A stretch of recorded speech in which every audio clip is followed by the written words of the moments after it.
So tell me about why you got involved in the book, Simon. You asked me. I know I kind of caught you at a weak moment. Yeah, Well, you I caught me know at a weak moment, and you said, "How you fancy doing this for no money?" So I said yes. Why did I want to do it? Because I think there is a gap in the conversation that churches are having about the whole topic of Jesus and justice, and Hmm. I think the gap is about we all want to do something nice to help people, and so we'll set up a night shelter, and we'll set up a food bank, or we'll open our church as a warm space, and those are all good things, and they're all caring things that the church is good at. But we're not very good at making the link between that and why it is people need a food bank, and why it is Hmm. people need a night shelter, etc. Hmm. Yeah, so you said filling a gap in the conversation, and I Yeah. agree. And I also think it's about shifting the conversation because you're right. For me, these issues are not just about like mercy; they are definitely justice issues. Every Mm. block that we've looked at is around issues of profound structural change that's required to kind of see the Jesus type justice. Yeah. So I think that why I wanted to get involved with Red Letter Christians right from the start was because I just felt that Christianity as we've known it has begun that great unraveling. But rather than wanting to get involved in lots of conversations around the anxieties around that, which I hear a lot of, Yeah. or I didn't really want to get involved in just a load of commentary about it. And there's an awful lot of that. I was kind of hopeful that if we go to the local and we go to the places at the margins, we might be able to kind of see what the spirit's up to beyond this unraveling. I like that. So I like the idea that we were going to kind of curate stories and Yeah. bring together and amplify the voices of people that I think are a bit ahead of the curve in terms of British Christianity, but maybe their voices have not been brought together in such a way. So that was, for me, it was like a quintessential red letter Christian thing to Yeah. do, was to get these voices together and to kind of discern what the spirit was up to. I think that that's one of the things that red letter Christians wanted to be when it came to Britain, was kind of this idea of being more tables than stages Mm. type Yeah. Christians. We're not writing a commentary, or we're not having the last word theology. We've kind of No. talked about that. This is first word theology stuff, isn't it? This is Yeah. kind of saying, can you see what's happening there? Not to reproduce it, but just to see something is up. Mm. Yeah. Something is Something's up. going on. And the thing I've stressed to people when I've been talking about the book is that by and large, you will not have heard of any of the people who've written it. This is not people who've already got a platform Yeah. telling us how great they've been, but it's about people who are just getting on and doing it, Yeah. who in the normal course of events would not be asked Yeah. to put their story down. Yeah. And we've found those stories, Yeah. and we are saying these stories matter. Yeah. Uh, Possibly they matter precisely because they're not being told by people who already have a Yeah. platform. Yeah. I like that. They're mustard seed stories for me. Yeah.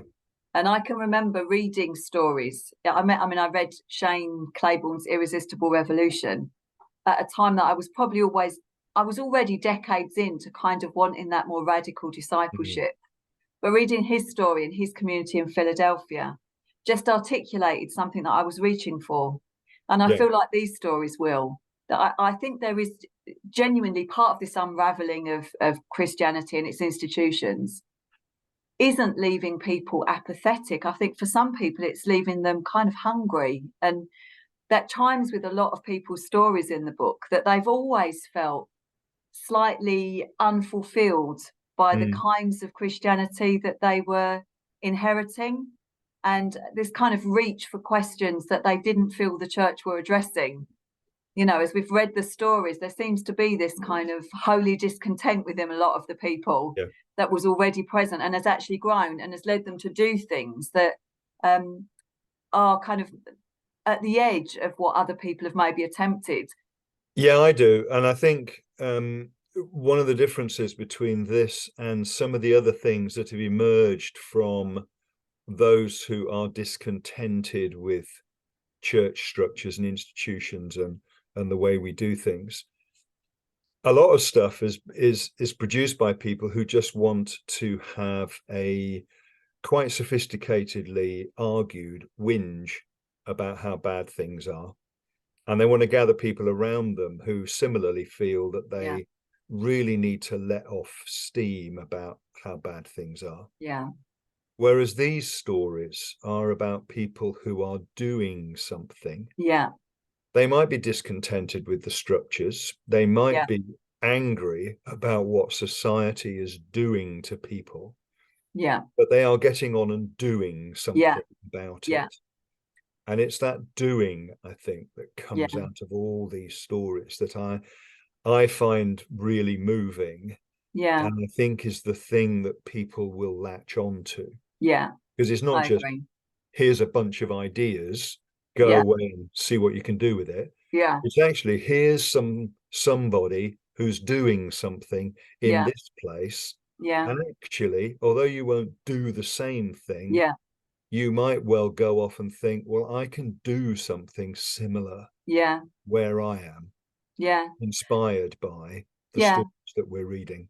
Yeah, I think they're little inspiring mustard seeds, and I do expect Yeah. them to have impact because the book evolved, I think, has been very interesting as well. So I was part of the group that first brought Red Letter Christians into Britain, and that was again a group of relationships really that just felt that um, perhaps evangelicalism as a label at least was beginning to become toxic, often for Yeah. people within it, Mm. as well.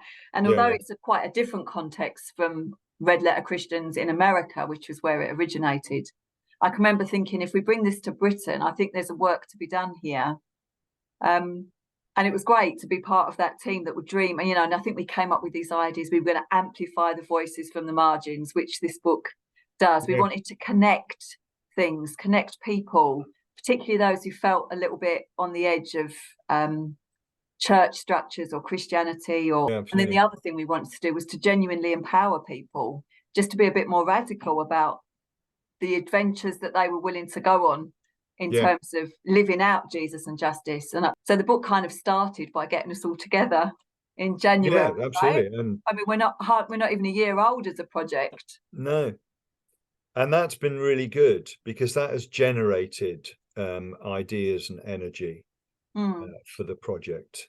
We've got chapters in the book that we wouldn't have had we not got together and talked about yeah, what is there, what's coming, what's missing. yeah, We've done that kind of stuff.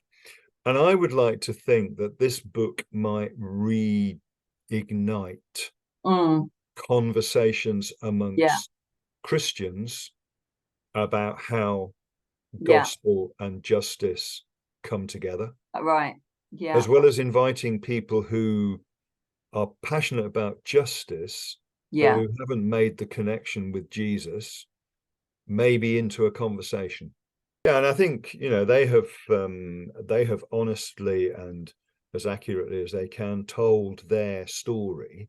yeah, To some extent, they have not been consciously thinking, I am part of a whole book that's going out of which might emerge a theology of how we live in the mm, times that we live in.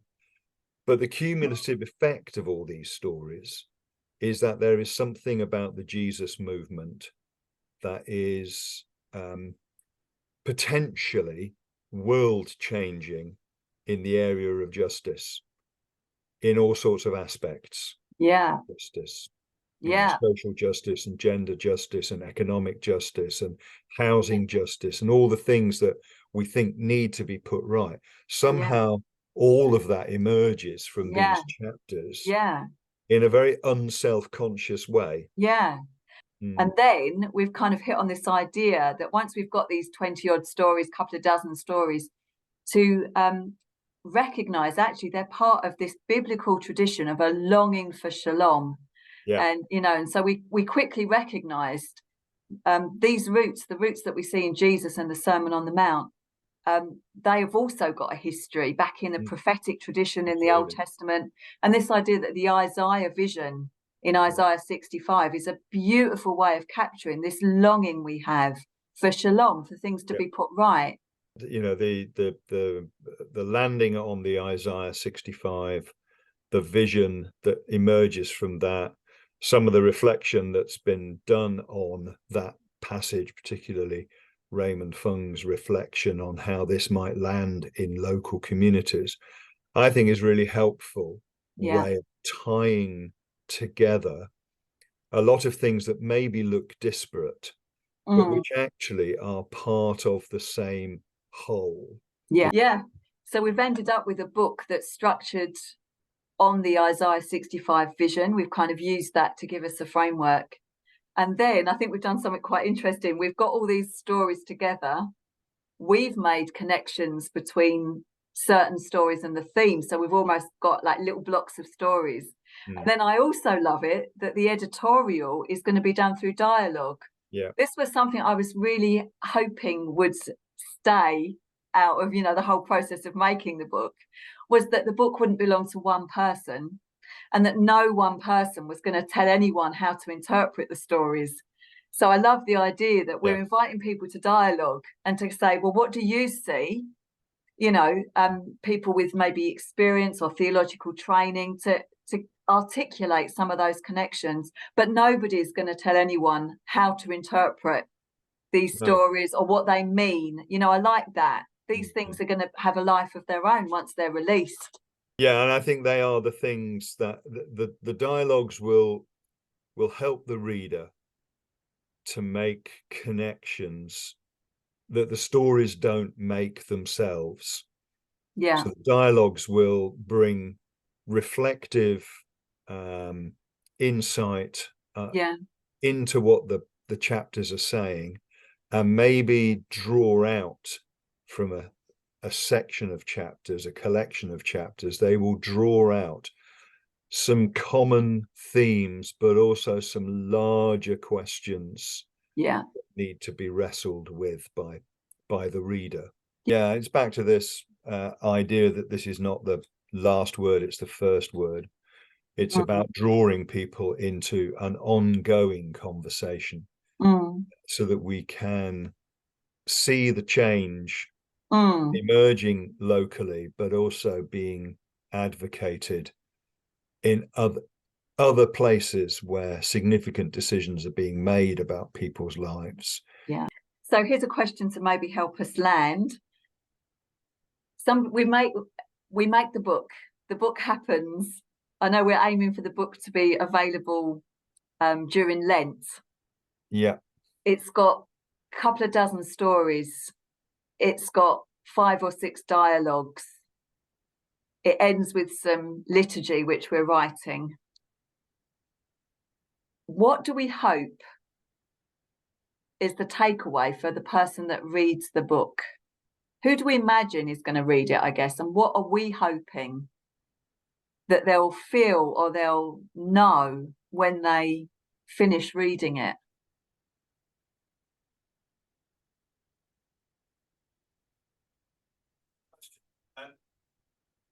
I remember quite early on in one of the churches I worked in, somebody saying to me, what do you think your job is? And I said, I'm running after a kite and I'm hoping to catch the strings of it.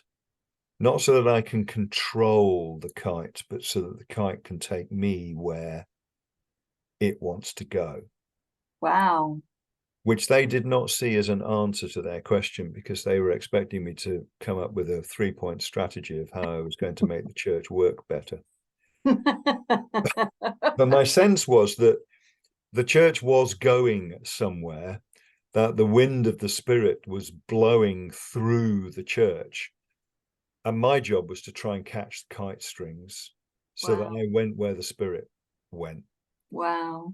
Well, I reckon what we're offering people are a whole load of strings some of them they'll want to catch because they'll want to follow up the thinking in a particular chapter or Mm, in a particular dialogue. Some that mm, they won't want to catch because they don't mm. spark their imagination. But my hope is that every reader will catch at least one thread, one string, Yeah, and follow the spirit into something. yeah. And the hope maybe is that sufficient readers catch sufficient strings Mm, so that the book does give traction to red letter Christians as a movement, mm, not just as a gathering of like-minded people, but really as a movement to mm. do in the UK what God wants to do. If Yeah, that doesn't sound too grand, but this kind of idea that it's not just about you read a book and you think that was really stimulating and lovely. What's the next book I'm going to read? yeah, It's I've read this book and I have been caught up in something, and yeah, I want that something to become more important as my expression of my following of Jesus where I am. So that yeah, stimulates action. yeah. Man, that kite image, that made me kind of, that made me shiver. I just think that that's it, isn't it? It's Hmm. that.